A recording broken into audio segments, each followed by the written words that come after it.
Muy bien. Veo que no eligieron el recreo. No, porque si no nos íbamos a atrasar muchos minutos para la siguiente clase. Muy bien.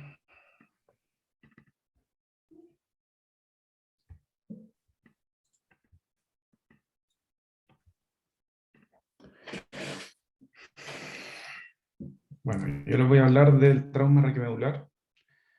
Yo soy neurocirujano del Hospital Base Valdivia, eh, que, y también de la clínica alemana. Acá en el Hospital de Valdivia somos pocos neurocirujanos, somos 5, y nos vemos enfrentados a esta patología con bastante frecuencia. El trauma raquimedular es un evento traumático que resulta en alteración de la función sensitiva, motora o autonómica de la médula espinal. Por lo tanto, se considera como trauma raquimedular según las clasificaciones de la OSPAN y las entidades que se especializan en esto, solamente de la médula espinal, dejando de lado otras que están relacionadas a los nervios como la caudequina. Alteraciones pueden ser temporales o permanentes. El compromiso de la condición física, psicológica y social del paciente es muy importante en estos casos, porque vamos a tener pacientes que están en edad funcional, que de un momento a otro van a tener un gran compromiso. Acá pueden ver en este gráfico, que son estadísticas del año pasado, que de los pacientes con trauma raquimedular, la mayoría queda con síndrome medular incompleto, y eso va a traer muchos problemas para ese paciente. Se asocia también a altos costos para el sistema de salud. La incidencia es de 20 a 60 casos por año por cada millón de habitantes. ¿Ya? Es bastante. Por ejemplo, Valdivia tiene una población de 400.000 como población asignada al hospital, y tenemos alrededor de 20 o 30 casos anuales, o sea, estamos más o menos en el límite alto de esta estadística. En Estados Unidos, en la estadística del 2021, iban 54 o 56 por millón de habitantes. La principal causa son los accidentes vehiculares y las caídas, seguidas por violencia, actividades deportivas y otros. Esto es bien interesante. Si uno ve la edad media de estos pacientes en el año 70, era de 29 años y ahora ha ido aumentando a 43. Y el sexo predominante en estos accidentes es masculino. Se hizo un costo de estudios, o sea, un estudio de costos sobre pacientes con trauma raquimedular, dependiendo qué tipo de compromiso tienen. Si ya tienen una tetraplegia alta, baja, paraplegia o cualquier alteración funcional, ya vamos a ver las distintas clasificaciones. El AIS significa el Asia Impairment Scale, que es la escala de alteraciones funcionales de la ASIA, que es la base de todo esto. ABC, A, lesión completa; B, solamente sensibilidad; C, motor parcial, sin no útil, que ya lo vamos a ver, pero solamente para que entiendan un poquito esto. Y D ya es con motor útil bajo la lesión. E es recuperación completa. Entonces, pacientes con estas lesiones podemos ver que pueden alcanzar costos de $1.000.000 el primer año, y si esos pacientes tienen cerca de 25 años, van a tener un costo total en su vida por por esa patología de cerca de $5.000.000. Es mucha plata, ¿cierto? Entonces, por un lado, vimos que tiene grandes implicancias para el paciente, físicas, sociales, psicológicas, y también para el sistema de salud son también de altísimo costo. Así que el manejo preventivo aquí es clave. Lo mejor que puede pasarnos es que no ocurran estos accidentes. Entonces ahí va a ser tarea de hacer campaña.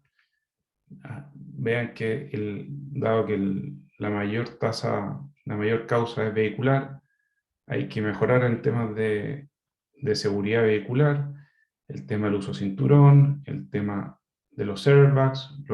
La Comunidad Europea ha lanzado una gran cantidad de medidas para que los autos nuevos tengan requisitos de seguridad, y así esperemos que también lleguen a Chile esos requisitos, ¿ya?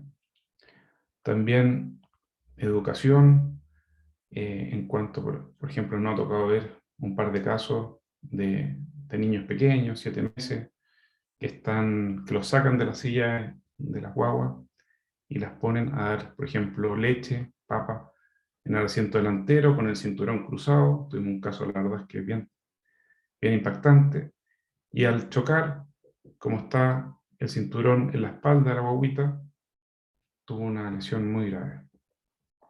Entonces también educar, ustedes que van a ser los referentes para todos los familiares y amigos, que eviten tomar ese tipo de conducta con las guaguas, que si quieren alimentar a las guaguas o están llorando, paren, se detengan y después sigan su camino. En cuanto a la fisiopatología del trauma raquiomedular, vamos a tener dos tipos de daño. El daño primario, que va a ser el efecto inmediato del trauma, que va a ser la compresión, contusión, cizallamiento. Este es el caso de la guaguita que les había comentado, con un gran daño por el cinturón de seguridad.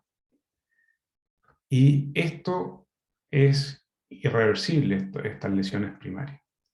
Pero esto van a dar base para el daño secundario, que es lo que se va a desarrollar de la segunda hora hasta las 48 horas, la fase aguda, las primeras 48 horas, después la fase subaguda, menos de 14 días, después una fase intermedia, de 2 semanas a 6 meses, y después ya la fase crónica. ¿Qué es lo que pasa acá? Va a haber una hemorragia, las lesiones van a producir una hemorragia ahí, que van a provocar una serie de cascadas y lesiones a nivel de la médula, que van a hacer que el daño primario que teníamos de base vaya avanzando. Entonces, este daño secundario es nuestro gran enfoque y donde se han centrado los estudios del último tiempo, para poder tratar de que estos pacientes que ya tuvieron un daño primario no prosigan dañándose, y tratemos de poner intervenciones para poder frenar este daño secundario. Acá ocurren muchas cosas, pero hay una gran inflamación, una hemorragia, inflamación, y el mismo tejido promueve múltiples factores de inhibición de crecimiento neuronal en las fases más tardías. Entonces, aparte del daño que hay, tampoco permite la regeneración de esas lesiones, ¿ya? Entonces, ahí se han basado muchas terapias. Primero, la fase inicial, evitando que esto siga edematizándose, por ejemplo, algunos medicamentos que están buscando bloquear hacer antagonistas de canales de sodio que permitan que disminuya el edema inicial, y eso permita que el daño secundario se demore más o se frene un poquito. Está demostrado ya en modelos animales, pero estamos en estudios fase 2, fase 3 en humanos, pero todavía falta para que termine. Entonces, esto es crucial. Y también, antes se creía que la regeneración no era posible, pero se ha visto que la regeneración se ha dado, pero en distintas formas. Una, porque cuando las lesiones son incompletas, se ha visto especialmente, de que hay una regeneración de distintas formas que puede mejorar la situación, y en eso es clave también todo este enfoque para promover la regeneración, sacar estos factores de inhibición de regeneración, y también el inicio temprano de las actividades de reentrenamiento para poder fortalecer estas vías de regeneración neuronal. Bueno, esto es lo que les comentaba al principio sobre la escala de alteración ASIA, ¿ya? La escala ASIA, primero lo que va a separar son las lesiones completas de las incompletas. Tenemos la lesión completa, tipo A, que es donde no se observa ninguna función motora ni sensitiva, y la E normal, que las funciones sensoriales y motoras son normales. Ojo que esta escala está dirigida a pacientes con trauma raquimedular, o sea, con lesión en la médula, como les decía antes. Por lo tanto, si un paciente no tiene ninguna lesión y está sintomático, no se le pone escala hacia E porque está normal. Eso está reservado para los pacientes que tuvieron, por ejemplo, una lesión incompleta y lograron mejorar y llegaron a E. ¿Ya? Entonces, dentro de las incompletas tenemos tres. La incompleta B, que es donde se conserva la función sensorial, pero no motora, por debajo del nivel neurológico, incluyendo los segmentos S4 y S5. La incompleta C es cuando se conserva la función motora por debajo del nivel neurológico, y más de la mitad de los músculos claves tienen un grado muscular menor a 3. Aquí la única diferencia o discrepancias que hay con algunos colegas es que grado 3 es para las definiciones del ASIA y el AOSPINE, que son las sociedades que más han estado estudiando este tema. Es el movimiento en rango completo de ese movimiento, de esa articulación. Entonces, que discrepa un poquito con algunos, con los neurólogos, por ejemplo, que hablan del grado 3 como que vence algo de gravedad, ya es 3. Aquí buscan un poquito más, que es que complete el rango completo de ese movimiento para ser clasificado como 3. Tiene que ver con que esta separación, que aquellos que tienen un grado muscular 3 o mayor a 3 van a tener una lesión incompleta funcional. ¿Ya? Entonces, la incompleta C va a ser menor de 3, o sea, 2, que hay movimientos que no vencen la gravedad, 1 contracciones, 0 que no hay ninguna respuesta, y la D es, eso, no sé si se acuerdan de la clasificación de fuerza motora, pero esos son los números. 4 vence resistencia de forma parcial, y 5 es rango completo contra resistencia total. Y la D acá es incompleta, se conserva la función motora por debajo del nivel neurológico y al menos la mitad de los músculos claves tienen un grado muscular mayor a 3. ¿Ya? ¿Cuáles son estos músculos claves? Son 10 músculos claves, que ya los vamos a ver más adelante cuando les muestre dónde se pone todo esto. Y normal cuando las funciones sensoriales y motoras son normales. También tenemos las lesiones medulares incompletas. Este gráfico es bien interesante porque nos muestra que en el 2007 la mayoría de las lesiones eran clasificadas como completas. Cerca del 21% solamente tenían síndromes clínicos incompletos.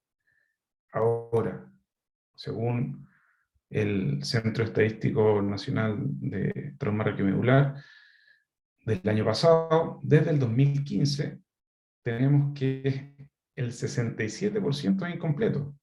Este gráfico es distinto que este porque este es una vez que egresan los pacientes. Pero tenemos que estos pacientes tienen ya 67% de lesión incompleta y menos de 1% ya normal. Pues eso puede ir mejorando con el tiempo. Dentro de los síndromes medulares incompletos, hay que revisar. Uno es el síndrome centromedular, el síndrome clínico más común. Habitualmente se presenta con con un nivel de la escala de discapacidad hacia nivel D, o sea que es incompleto, con los niveles bajo la lesión, que son funcionales, que significa que tenga nivel 3 o más. La presentación clínica es un déficit motor distal de extremidades superiores desproporcionado en relación con extremidades inferiores. O sea, en el fondo tiene gran compromiso de extremidades superiores y nada a las inferiores. Claro que estas lesiones son cervicales, ¿cierto? También nos vemos con disfunción vesical, usualmente retención urinaria, y hay un grado variable de alteraciones sensitivas bajo nivel de la lesión. ¿Ya? Se creía previamente sobre la teoría de la organización somatotópica que las vías corticoespinales que iban hacia las extremidades superiores eran más centrales que las que iban a extremidades inferiores. Pero actualmente se ha descartado eso, o se ha reemplazado más bien, porque la disposición de los trácticos corticoespinales que van a las extremidades superiores van por los cordones laterales en aquellos mamíferos que se han puesto de pie, o sea, que tienen bipedestación y uso complejo de las conectividades con la mano. Entonces, se ha visto que todos los mamíferos, o sea, los humanos, los monos, tienen una disposición de los trácticos corticoespinales que va más cerca, que van a las extremidades superiores, van más cerca a los cordones laterales que, que las extremidades inferiores. Y el mecanismo es por una hiperextensión durante caída en canal espondilótico. No significa que esto sea exclusivo de pacientes mayores, pero se da principalmente en pacientes que tienen mayor edad y que tienen compromiso espondilótico de la columna cervical. Aquí pueden ver cómo hay barras, esta es la columna cervical, esta es una resonancia, un T2, que pueden ver las vértebras C2, C3, C4, C5, C6, C7, y pueden ver cómo hay hipertrofia del ligamento amarillo, también hay discopatía y estrechez de este canal. Entonces, al haber una hiperextensión en un canal estrecho, previamente estrecho, ocurren estas lesiones. Ahora, en un paciente de 40 años que tiene también una discopatía, en un canal estrecho también puede provocarse este síndrome centromedular, no es exclusivo de las personas mayores, pero se da en preferencia en personas mayores que tienen una hiperextensión de la columna cervical durante una caída, que realmente son a nivel. Después está el síndrome de Brown-Séquard, es baja incidencia, pero es bien característico, bien llamativo. En general se presenta con una escala de discapacidad hacia D, porque simplemente es solamente una hemisección medular, entonces también tenemos el resto del otro lado está conservado. Aquí tenemos esto es anterior, esto es posterior, y podemos ver cómo hay un compromiso, una hemisección medular. La principal causa son heridas traumáticas por arma blanca, también se describe por arma de fuego, y se ve esta en una resonancia, un corte axial, como hay una hiperintensidad en el T2 de una hemisección medular, o sea, de la mitad de la médula hacia la derecha, ¿cierto? La presentación clínica de estos pacientes es con un déficit motor ipsilateral, los tractos corticoespinales que van descendiendo por ese lado, se usaron previamente las pirámides, ¿cierto? Hay un déficit de la propiocepción y sensibilidad viratoria ipsilateral, que esa se acusa, que esa es en la que llega, ya está en la que se acusan arriba, entonces no tiene problema, o sea, ipsilateral la lesión, pero este es lo que cambia, el déficit de la sensibilidad termoanalgésica contralateral por debajo de la lesión, por debajo del nivel de la lesión, porque ese cruza dos niveles más arriba, entonces vamos a tener un déficit de la propiocepción y la sensibilidad viratoria ipsilateral y motor ipsilateral, pero termoalgésica contralateral 1 o 2 niveles por debajo de la lesión. Habitualmente estos pacientes tienen buena recuperabilidad laboral, tienen hasta un tercio de pacientes, 2/3 pueden lograr una autosuficiencia, ser independiente, y hasta un tercio logra recuperabilidad laboral. Es bastante bueno. Después está el síndrome cordonal anterior y el posterior. En el anterior, la presentación principal es tipo C, y dentro de todos los síndromes, de todos los traumas raquimedulares, como un 2,7%, y de los síndromes medulares incompletos, es un 5%. Hay un compromiso de los 2/3 anteriores de la médula. Vamos a tener un déficit motor y termogésico variable, dependiendo del compromiso que haya, y va a haber una preservación de la sensibilidad táctil y proprioceptiva, que son los cordones posteriores. El mecanismo es una hiperflexión, daño directo, arteria espinal anterior. Hay que recordar que hay una arteria espinal anterior, dos posteriores.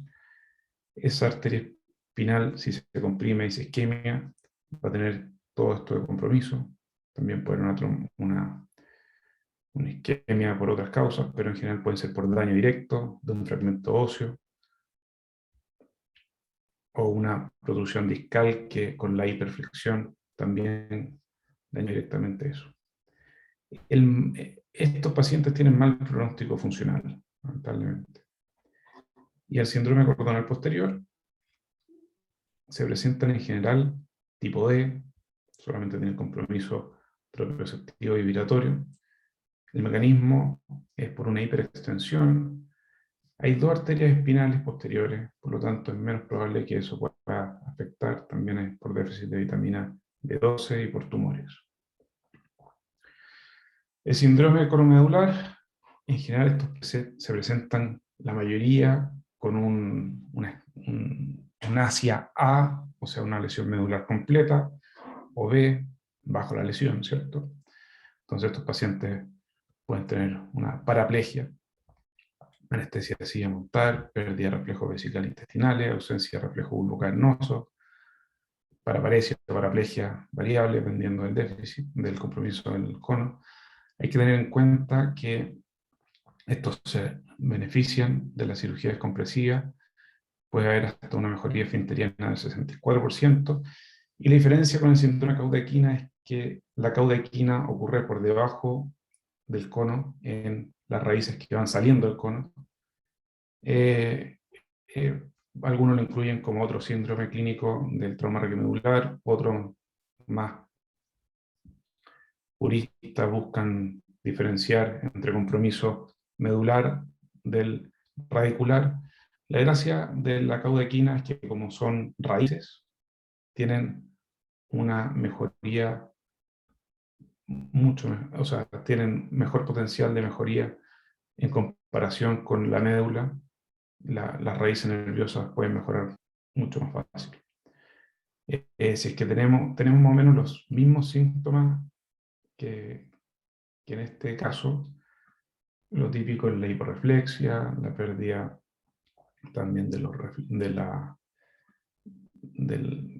reflejos vesicales, intestinales, y también tenemos la anestesia en silla de montar, y estos pacientes con una descompresión pronta eventualmente mejoran enormemente los síntomas, y si es que se descomprime tempranamente, hay que hacer una recuperación completa de la función esfinteriana.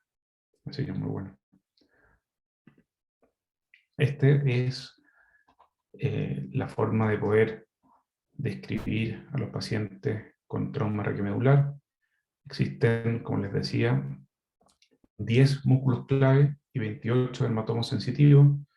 Dentro de los músculos clave están los flexores del codo, que es C5, extensores de la muñeca, extensores del codo, flexores de los dedos de las manos, abductores del dedo meñique.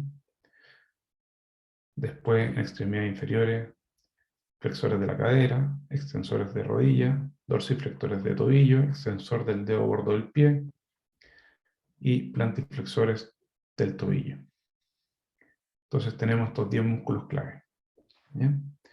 Y tenemos todos estos puntos sensitivos, que los pueden ver acá. También pueden entrar a la página Asia, se lo buscan. Hay también instructivos para el examen físico, son muy buenos y los recomiendo bastante. Entonces, dentro de Asia, lo que uno busca es, primero, buscar el nivel sensitivo y motor que está conservado, y ese va a ser nuestro nivel neurológico, sensitivo derecha-izquierda, motor derecha-izquierda. Entonces, una vez que tenemos estos niveles, podemos ver si es una lesión completa o si es una lesión incompleta, pero vamos a ver si es que, cuál es el nivel neurológico de la lesión que creemos que es, según estos niveles conservados. Y ahí vamos a poder ver si es que es completa o incompleta, y qué escala de eficiencia de ASIA tiene, ya sea A, B, C, D o E. ¿Ya? También se agrega esta zona de preservación parcial para aquellos segmentos en que está con una función disminuida, ya sea motora o sensitiva. Entonces, la evaluación ASIA nos va a permitir determinar el nivel neurológico de la lesión, clasificar la lesión medular completa e incompleta y clasificar según la escala de discapacidad ASIA. El manejo prehospitalario es muy, muy importante y el que ha también cambiado el pronóstico de estos pacientes. Primero, hay que evitar aumentar el daño primario y también promover, disminuir el daño secundario. Para eso es clave la inmunización espinal en pacientes con accidente de tránsito o sospecha de pacientes con trauma raquiomedular. La extricación de pacientes de auto tiene que ser, bueno, ahí los rescatistas, los bomberos, tienen excelente experiencia en esto.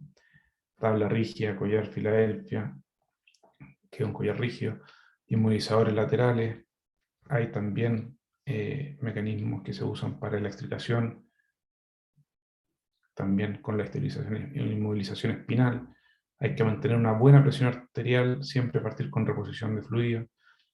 MAST es una cosa para un mecanismo de compresión de la pelvis para evitar cuando uno está sospechando lesiones de pelvis, para disminuir la hipotensión.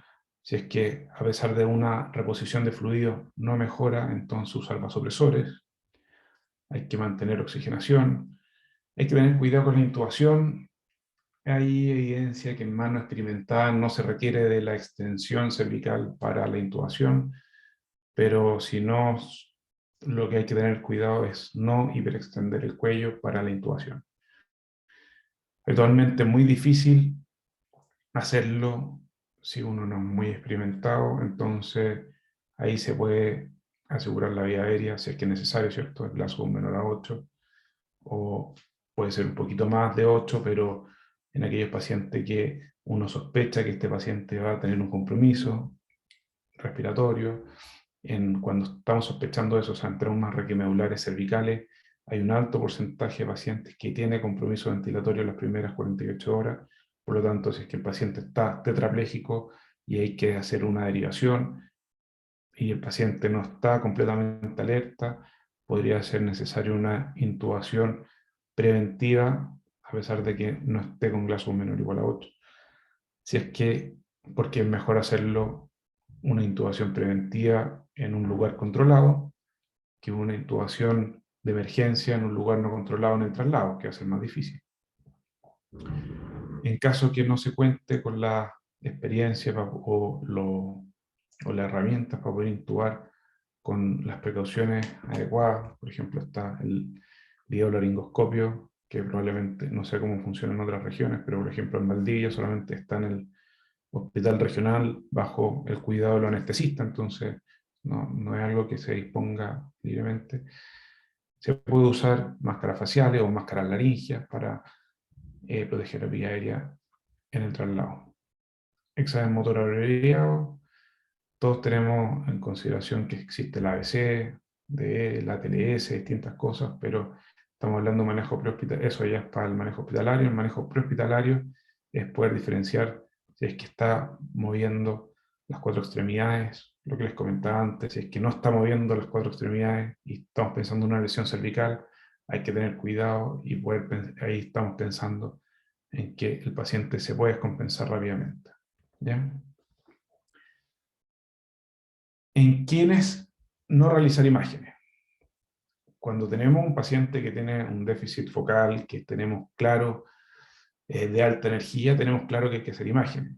El problema es cuando nos llegan accidentes de baja energía, llegan pacientes inmovilizados.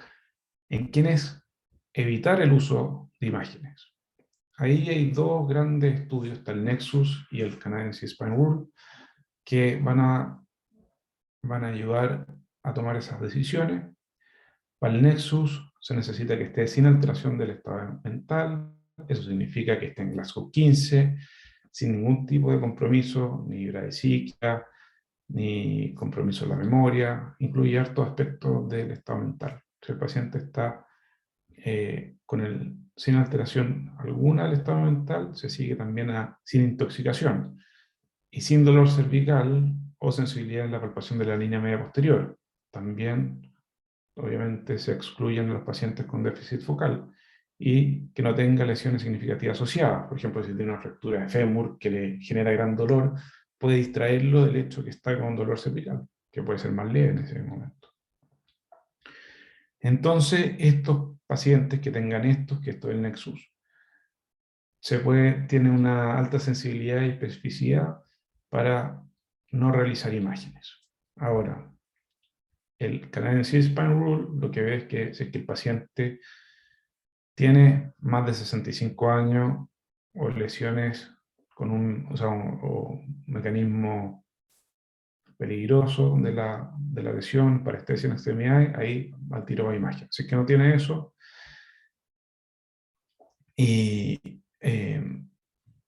por ejemplo hay un simple choque de baja energía, o está caminando, hay un atraso en el dolor cervical, ausencia de la sensibilidad cervical posterior, o está sentado en el departamento de emergencia, entonces también pasamos a lo siguiente: si es capaz de rotar 45 grados a ambos lados, entonces ya no requiere radiografía.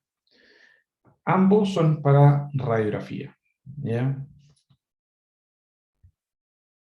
Lamentablemente, la radiografía se ha mostrado que no es la mejor herramienta para poder descartar lesiones cervicales. Hay estudios que compararon la efectividad de este método, estudios randomizados, y vieron que hasta un 45% de lesiones cervicales se pasaron con la radiografía. Entonces, la recomendación actual es que en pacientes asintomáticos, alerta en ausencia de dolor cervical o sensibilidad de la palpación cervical posterior, sin otra lesión que distraiga y que es capaz de movilizar completamente la columna cervical, la evaluación de la columna cervical no está recomendada. Pero en aquellos casos que sí tengan alguna de estas cosas, la recomendación es hacer un escáner, ¿ya? La tomografía tiene que ser multiplanar y de corte delgado, menos de 3 milímetros. Tiene una alta sensibilidad y especificidad para detectar fractura, sobre todo en columna cervical. Hay estudios, porque están estos estudios que son los iniciales, después hay estudios que revisan estas indicaciones. Dentro de eso hay distintas formas de evaluar a los pacientes. O sea, pacientes que están alerta, hasta el 100% de las veces se detecta o se descarta. En aquellos pacientes que están con compromiso de conciencia, es más conflictivo el tema y hay algún tipo de discrepancia entre los colegas, pero la recomendación actual es que en pacientes con obnubilidad, o sea, con compromiso de conciencia, que se descarte la lesión con una tomografía computada, se puede retirar el collar cervical. Dentro de estas revisiones se vio que un paciente se pasó, o sea, tenía como un 9%, un 2% de un falso negativo, y ese paciente se le hizo una resonancia y tenía una lesión estable, o sea, la lesión que se pasó era estable. Eso no quiere decir que nunca vayamos a encontrar una lesión inestable que se haya pasado en un escáner, más aún en centros donde los escáneres de columna cervical muchas veces no son informados por radiólogos o neuroradiólogos y el especialista tiene que estar evaluándolo. El neurocirujano o neurólogo, o el que no siempre se cuenta con el diagnóstico de un neuroradiólogo. Entonces, pero la discusión es que es tan baja la probabilidad de que haya una lesión que no se justifica el recurso, el que tiene alto costo, que es la resonancia. Alto costo, puede tener otras complicaciones porque un examen que es más largo, y la persistencia del uso del collar disminuye el retorno venoso. Entonces se recomienda que solamente con un escáner en un paciente con compromiso de conciencia es suficiente para descartar lesión cervical y retiro del collar cervical. ¿Ya? Los principios del manejo quirúrgico es la alineación, la estabilidad, la biología y la función. Primero, estos son los principios de la OSPINE. Debe ir orientada a una alineación transitoria, reposo, tracción, definitiva, cirugía de movilización externa. Además, los ejes finales deben ser congruentes con la A en los 3 planos de espacio. Se obtener una columna estable fijando la menor cantidad de segmentos móviles, ya sea configuración externa, tratamiento ortopédico, que están los collares cervicales, están las órtesis torocolumbares, también están los aloes que fijan la cabeza con el cuerpo, o internas que son las fijaciones. Hay 2 aspectos a tener en cuenta. En primer lugar, se encuentra en caso de compresión, el neuroeje debe ser liberado, es decir, se deben proteger los elementos neurales. Y en segundo lugar, se deben colocar los tejidos en la mejor situación para la reparación definitiva o la colocación de injertos adecuados para asegurar una consolidación de las fracturas o fracturas luxaciones.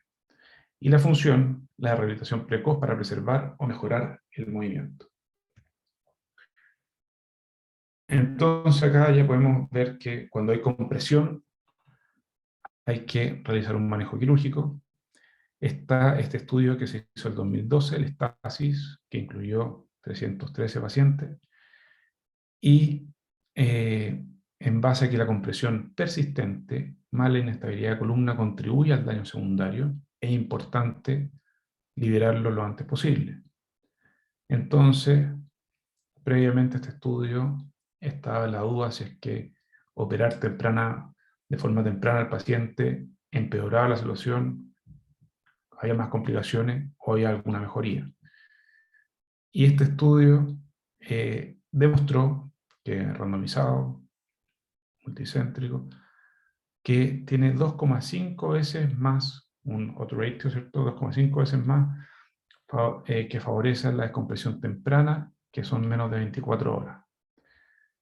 Esto, ¿se acuerdan la escala que va de la A a la E?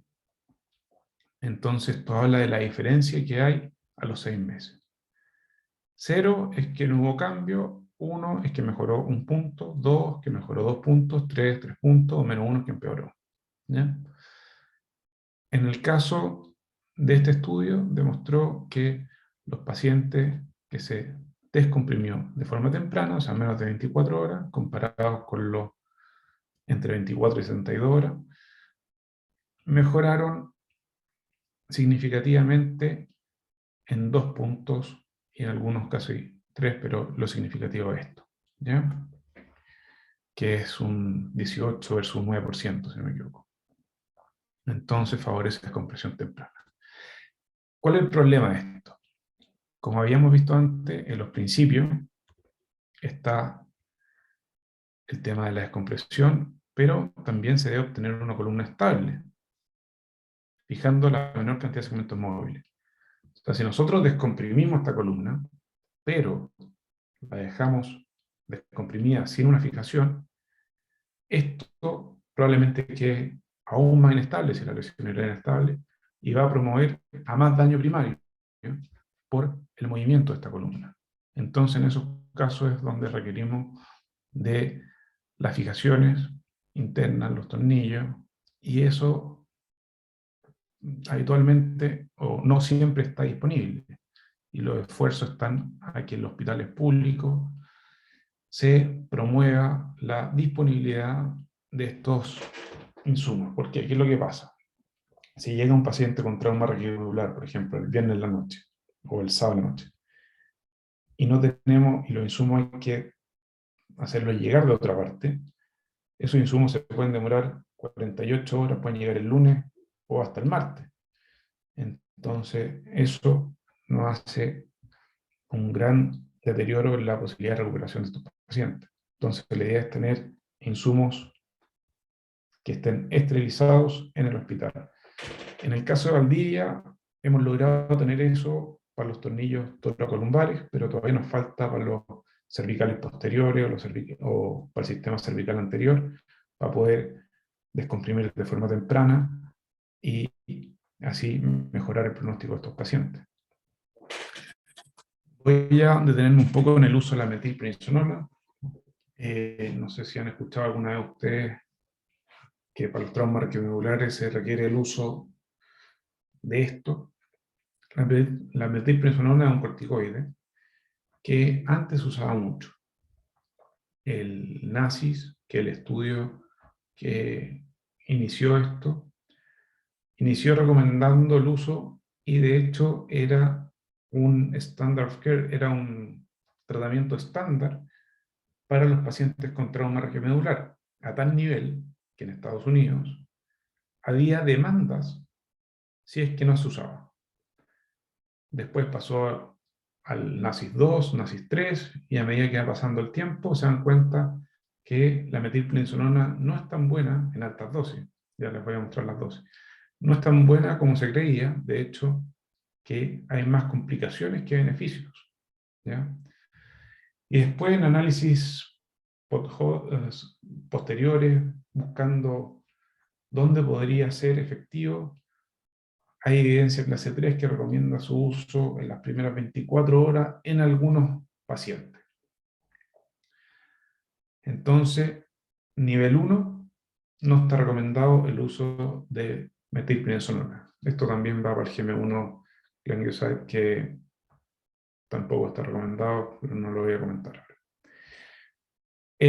A pesar de esto, en encuestas a cirujanos de columna, el 56% de ellos la sigue usando. ¿Ya? La dosis de metilprednisolona para estos pacientes que se ha recomendado, o sea, dentro de lo que se ha, dentro de la revisión de Cochrane de 2012, que agarró toda la evidencia posible y vio qué es lo que se podría usar. Entonces, las primeras 24 horas, con la dosis del NACIS 2, que son 30 miligramos por kilo de B en bola, en una hora, y luego las restantes 23 horas a 5,4 miligramos por kilo hora, y se debe iniciar en las primeras 8 horas, pero ni siquiera en las primeras 8, entre la tercera y la octava hora. Tampoco mejora si es que en las primeras 3 horas. Entonces, estos pacientes, el beneficio teórico es que disminuye el riesgo de daño secundario mientras se espera cirugía, hay una atenuación de la peroxidación de lípidos de la membrana neuronal, pero si es que la compresión persiste, probablemente se le administre o no se administre metilprednisolona, no va a cambiar mucho. Para que se hagan una idea, alguien de 70 kilos, no me acuerdo muy bien el cálculo, o sea, lo tendría que hacer, pero si mal no recuerdo son como 12 gramos de metilprednisolona, ¿ya? En un día, que es una dosis gigante, gigante. Y por eso está todo este tema involucrado, porque puede provocar mayor morbimortalidad que los beneficios. ¿Ya? Y después también análisis posteriores recomiendan evitar su uso en pacientes con TEC moderado grave. Entonces, está recomendado para pacientes que tengan un TEC leve asociado o sin TEC con trauma regiomedular. Y otra terapia a considerar son los antagonistas de calcio. Esto, el Riluzol, que es un medicamento que se usa para el tratamiento de la esclerosis lateral amiotrófica. Reduce la cavitación tisular, mejora la protección de la sustancia blanca, conserva las neuronas motoras y conserva la puntuación locomotora. Esto es porque bloquea los canales de sodio, que evita el edema en el daño secundario, y esto provocaría el edema citotóxico, ¿cierto? Cuando ocurre el daño secundario, hay una gran cantidad de sodio que entra, también calcio, daño mitocondrial, etcétera, hartas cosas. Y lo que busca este medicamento es eh, evitar que haya más daño secundario bloqueando los canales de sodio. ¿Ya? Como les decía, este estudio como decía al principio, este estudio ya se comprobó en estudios animales y ahora está en estudio humano, está en fase 2B, 3, y se prevé una fecha de finalización para el 2024, así que ahí vamos a tener resultados de este estudio. Complicaciones del trauma radiomedular. Uno son las respiratorias. Como les explicaba antes, 33% de las lesiones cervicales requieren intubación y hasta 90% requieren ventilación mecánica en las primeras 72 horas. Puede provocar parálisis de músculos intercostales, disminución hasta un 70% de la capacidad vital forzada. Entonces estos pacientes tienen menos de 1 litro de capacidad vital forzada, entonces empiezan a tener mayor frecuencia respiratoria y lo que provoca un agotamiento de estos pacientes. Por eso, si ven a un paciente que está respirando superficialmente y más rápido, ese paciente en un traslado se puede complicar. Eso es lo que a eso iba cuando hablaba de una intubación preventiva en un paciente con un trauma radiomedular que tenga signos de lesión cervical alta, con compromiso que puede tener hasta un tercio puede requerir hasta un tercio de intubación y 90% de ventilación mecánica en las primeras 72 horas. Entonces, ese paciente tiene alto riesgo de que se complique en el traslado y eso puede ser beneficioso intubarlo precocemente. Bueno, hay contusiones pulmonares, neumonía, distrés respiratorio y otras complicaciones cardiovasculares como pérdida del tono simpático, lesiones sobre T6, bradicardia, hipotensión, pérdida del tono de los vasos periféricos, disminución del retorno venoso, shock neurogénico. El shock neurogénico se sospecha cuando, por regla general, si tenemos un shock, siempre hay que partir con la reposición de volumen, ¿cierto? Siempre que en trauma hay que sospechar que es hipovolémico. Pero si no responde a los primeros volúmenes y tenemos pacientes que están con la presión baja, pero más que una bradicardia puede ser una frecuencia cardíaca anormalmente baja para la situación, o sea, en un shock esperamos que la frecuencia cardíaca esté aumentada, y en esto, como tenemos pérdida del tono simpático y predomina el tono parasimpático, el paciente puede estar con frecuencias cardíacas de 60, 70, entonces en esos pacientes hay que sospechar shock neurogénico y ahí hay que buscar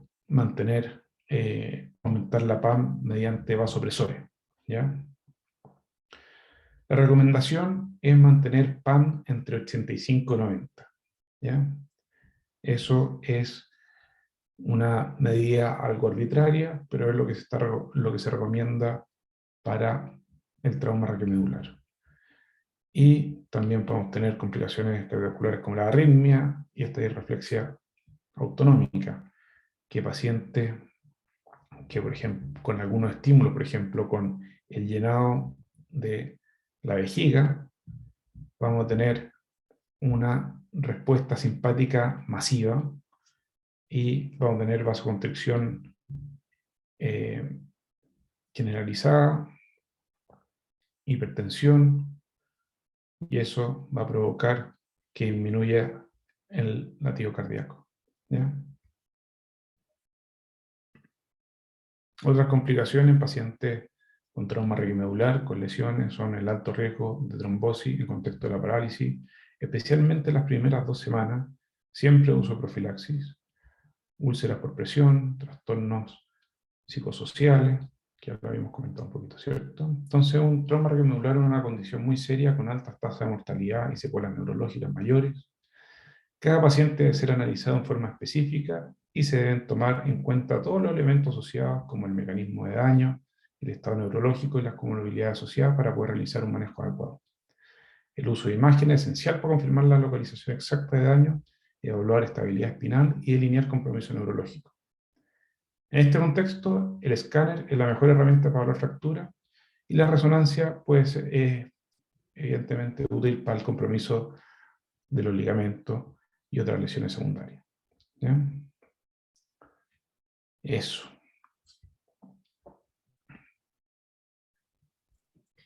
Súper, doctor, muchísimas gracias. Si es que ahora el chat tiene alguna pregunta, este es el momento para hacerla. Me parece que hay una aquí, sí, dice, ¿por qué un paciente sin intoxicación no se hacen imágenes? Al descartar algún tóxico no deberíamos ir a buscar la etiología o descartar alguna reacción.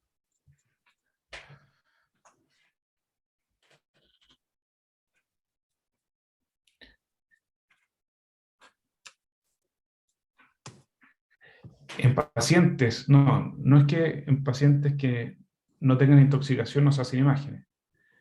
En aquel paciente que se incluye, que esté alerta, sin intoxicación, porque la intoxicación puede alterar el, el examen físico y eso se excluye para poder usar el Nexus, que es esta recomendación. Entonces, aquel paciente que está alerta, sin intoxicación, sin dolor cervical posterior, sin focalidad neurológica y sin otras lesiones que puedan desviarnos la atención, en esos pacientes podemos evitar el uso de imágenes porque lo más probable es que no tenga nada, pero no en todo paciente que no tenga intoxicación. No sé si es que esa era la pregunta. No sé si la puede leer ahí donde dice... Al Donde... descartar, ¿por qué un paciente sin intoxicación no se hacen imágenes? Solamente si cumple todos esos criterios, no es solamente sin intoxicación. O sea, un paciente intoxicado, o sea, que tenga consumo de droga, alcohol, no podemos usar esta escala de Nexus y no podemos decir este paciente no requiere imagen con esa escala, sino que hay que hacerle alguna imagen de estudio. Lamentablemente eso tiende a ser una sobre evaluación imagenológica, porque muchos pacientes están bajo efectos del alcohol o drogas, y ahí hay que tener harto criterio. Pero para poder hacer uso del Nexus, todas estas recomendaciones que les comentaba, no puede estar con intoxicación para poder seguir con los pasos con esos requerimientos. Súper, doctor. Ahora apareció otra. Dice, si hago una radiografía cervical a un paciente con factores de riesgo y sale normal, ¿cuándo debería pedir un TAC? Eso es lo que les comentaba. La radiografía actualmente no es el estándar. El estándar es el escáner, porque como les comentaba, hay un 45% de lesiones que se pasan con radiografía. Entonces, la radiografía cervical se podría utilizar en pacientes que tengan una anatomía con un cuello largo, en que tengamos baja sospecha de lesión y que eh, tengamos estos criterios más o menos límites, o sea, que estos nexus, o sea, tenemos un paciente que tenemos baja sospecha de una lesión cervical y podemos pedir una radiografía para estar más tranquilos, pero la verdad es que el estándar es actualmente el escáner. Entonces, si tenemos sospecha, siempre se debería pedir un escáner. Súper. Eduardo pide si podría volver a explicar por qué se debe evitar el uso de metilprednisolona en TEC moderada a grave. Esos son análisis post-hoc, que significa que después analizaron los distintos grupos que estaban en estos estudios y aquellos que están con TEC moderado o grave se asocian a mayor morbimortalidad, por lo tanto no se benefician del uso de metilprednisolona. Tan simple como eso. O sea, no hay un beneficio, los beneficios no son mayores que los riesgos en esos pacientes. Ya.